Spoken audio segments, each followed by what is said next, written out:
Samir Nasri causes an outrage. Real Madrid have a new manager. France face a small injury crisis. Wayne Rooney is beaten by Zlatan Ibrahimovic. And how could Brexit affect the Premier League? That and more coming up in the next few minutes as I'm your host, Matt Froelich. You are the Onefootballers and this is the Daily News. First up, and Samir Nasri is causing outrage yet again with his potential new deal at West Ham. After an 18th-month ban, the Frenchman is set to rejoin the Premier League and join West Ham. But it comes at a price. Apparently, the club are willing to offer him £80,000 a week, which will make him one of their top-paid players. However, this isn't necessarily what's causing all the uproar. It's the fact that they won't offer Declan Rice the money he wants when he's on a lot less. Rice has been brilliant in the midfield for West Ham this season and is tipped to be a future captain of not only the club, but potentially England if he continues to improve.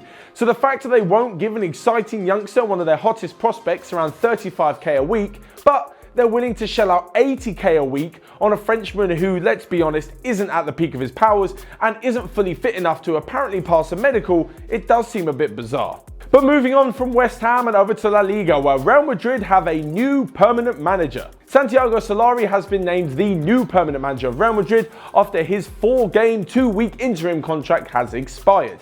Now, he got given the job on the back of winning 4 games out of 4. However, in my book, I'm not entirely sure he's completely deserving of it. Let's look at the facts. When he was first brought in as an interim, it was seen as, well, just that. He was going to be kind of a placeholder until Real Madrid could bring in someone new. So now he's been given the job because he's put in a good performance, but that's something you should expect. They faced a really weak Pilsen side in the Champions League, a third-tier side in the Cup, and 2, what you would think for Real Madrid, relatively easy La Liga games. So to be honest, nothing should have been expected but 4 wins from these games. Yes, they've scored a lot of goals and haven't conceded that many, but how much of that is actually down to Solari and how much of it is down to Real Madrid bucking up their ideas as a team? Again, I see how Solari could have walked into the office and been like, look, I've won 4 out of 4, there's nothing more I could do, give me the job. And I also see how the president turned around and could have said, you know what, I can't disagree with that. But still, I think they should have gone for someone a lot bigger. Whether or not he'll pass the end of the season is yet to be seen. But if Solari does leave next summer, who do you guys think will be the best option to take over Real Madrid for the long-term future? I'm going to leave a poll right around here so you guys can have your say. But moving away from club football for a minute and to the international scene, where we have yet again another international break. God, the good news just really keeps on coming.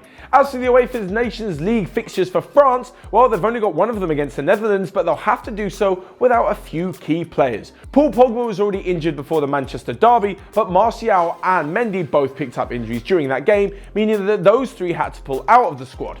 Alongside this, Moussa Sissoko and Alexander Lacazette were brought in. But just 2 hours later, Lacazette then pulled out as well after French officials spoke to the physios at Arsenal and said that he wasn't fully fit. This means that there's a call up for Alexander Player from Gladbach and for Nampalys Mendy from Leicester.